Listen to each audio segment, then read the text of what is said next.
Hi, just finishing the final touches on this plane iron on my 6,000 stone.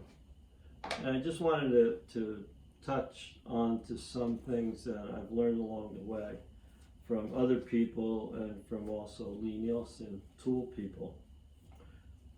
One is once you get your plane iron chart, Lee Nielsen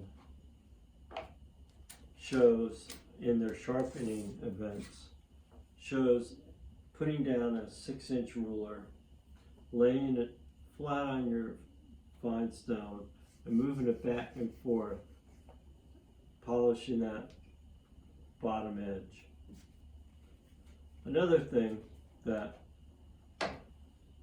I've picked up along the way, again from Lee Nielsen, is once you set your blade into your plane, and you want to make sure that it's parallel with the surface, you can take a small piece of wood and drag it across and see if it takes the same cut on both sides in the middle.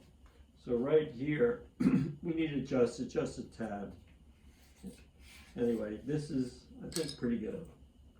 The next thing that I highly recommend is putting a little paste wax on your tool, letting it dry a moment, and then buffing it off.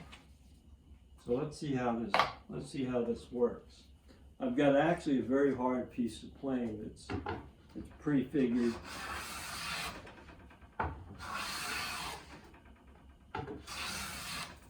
So right now, this plane is really set up for doing some really fine work.